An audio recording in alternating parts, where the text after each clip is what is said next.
So yeah, scouting has influenced my life in a very meaningful and profound way. I was a scout as a youth. I remember those times fondly, great memories, lifelong friends, and it's because of that when my son Caden became eligible, we sought out a local pack and went to join. I was very fortunate to have been Caden's Little League coach the summer prior to joining. So in talking with some parents, we walked into that pack meeting with 8 Little Leaguers, all dressed in their classic blue Cub Scout uniforms and their sharp, bright orange neckerchiefs. It was great. And as those scouts continued through scouting and ranked up, as their den leader, I went from Tiger Den leader to Cub Master, and that was a great time. As time went on, simultaneously I got a chance to do some things in the district, and that was very rewarding for me as a unit commissioner. And then I still, to this day, sit on the committee at the troop level, and that's really rewarding for me as well.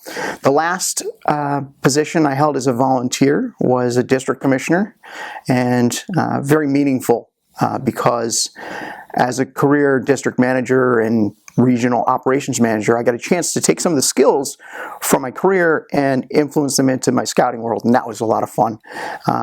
But I'm no longer a district commissioner. I've recently accepted a position as a scouting professional. So I'm very pleased to be able to now serve the scouts and volunteers in the Twin Rivers Council as a district director.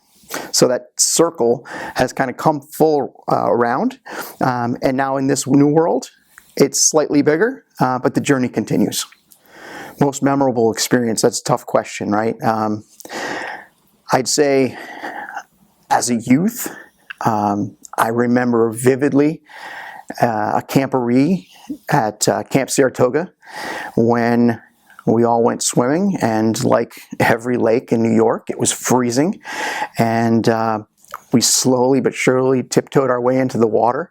One of the leaders had come out early in the morning and pre-staged some treasures on the bottom of the lake, 3.5, 4 foot deep. So you couldn't just reach down and get them. You had to actually dive in. And that was something that I remember diving down and gathering a bunch of these items and coming up with my arms full of these trinkets and treasures and sharing them with my fellow scouts and the leaders all cheering us on. And that was a great memory. That's an indelible memory for me as a youth.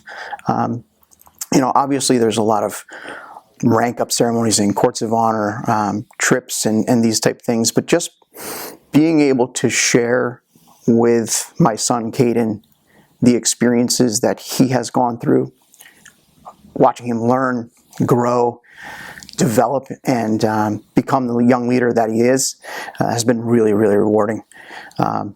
That's probably the most memorable thing of all. First, I'd like to thank the nominating committee and the Silver Beaver committee for this recognition. It truly means the world to me. Thank you. I have to take a second to thank my wife, Suzanne, for the commitment that she's given to me to continue the 1 hour a week that we all kind of chuckle about, but she's very supportive, and I wouldn't be able to do that without that support. I want to thank Caden because his excitement and his energy for scouting is what fuels me. Without that, I probably wouldn't be here. I want to thank Caden's siblings, my daughter Dejana and my daughter Braylon. They oftentimes will support me in this endeavor, at the same time have missed out on me being around for some things because I've committed myself to a scouting event, and I want them to know that that doesn't go unseen, and I'm very thankful to them. Inside of scouting, there's just so many people who have helped along the way, great mentors. If I were to mention any by name, I know I would miss someone, so I don't want to do that. But ultimately, those folks who have helped me along the way, truly, truly thankful.